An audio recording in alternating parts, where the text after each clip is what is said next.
Halo, assalamualaikum warahmatullahi wabarakatuh. Jumpa lagi bersama saya. Di video kali ini saya akan memberikan review atau menjawab pertanyaan dari user-user saya mengenai notebook Acer D255 ataupun D270. Pertanyaan yang sering dipertanyakan adalah bagaimana cara mempercepat atau meningkatkan performa dari notebook ini. Sebenarnya notebook ini dibuat hanya untuk keperluan mobilitas atau hanya untuk keperluan mengetik ataupun keperluan untuk sebagai viewer ketika di perjalanan atau di suatu tempat, karena bentuk dari notebook ini adalah untuk dibawa-bawa. Jadi keperluannya untuk dibawa-bawa, tidak mengutamakan performa dari produk ini. Jadi notebook ini hanya dibekali, kadang-kadang hanya dibekali oleh Intel Atom dan RAM hanya 1 GB. Tetapi kelebihannya RAM-nya itu sudah DDR3. Jadi DDR3 itu bisa kalian upgrade sampai untuk notebook ini sudah cukup ke 4 GB.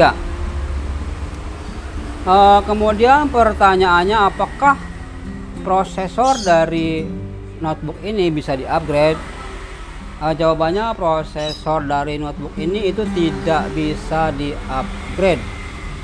Untuk meningkatkan performa dari notebook ini, notebook D270 atau D255, itu kalian bisa mengganti harddisknya menggunakan SSD. Jadi saya akan tunjukkan SSD itu seperti apa. SSD ini seperti ini teman-teman. Kalau harddisk kan ini seperti ini nih, harddisk. Nah, SSD-nya seperti ini. Nah, SSD-nya bentuknya sama seperti harddisk tetapi lebih ringan. Dan ini lebih cepat dari harddisk. Kecepatannya langsung bisa dirasakan. Jadi harga dari SSD itu berbeda-beda. Kalau di online ada yang 150, 200 ya sampai 250 untuk 128 GB. Tapi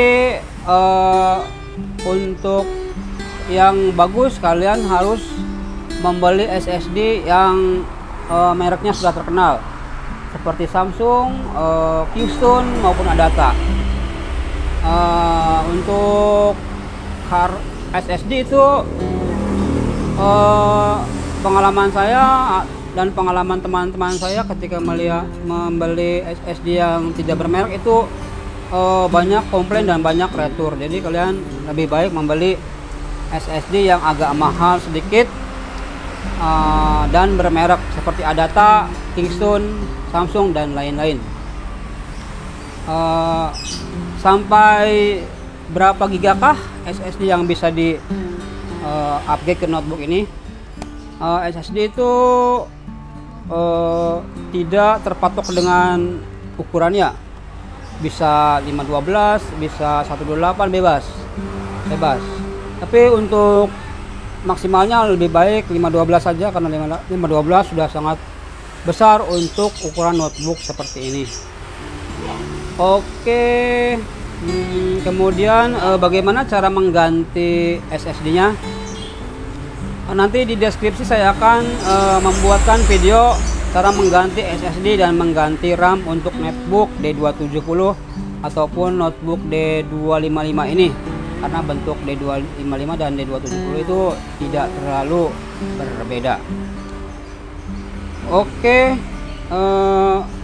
gimana? Begitu saja mungkin review dari saya mengenai bagaimana cara meningkatkan performa dari notebook D270 ini.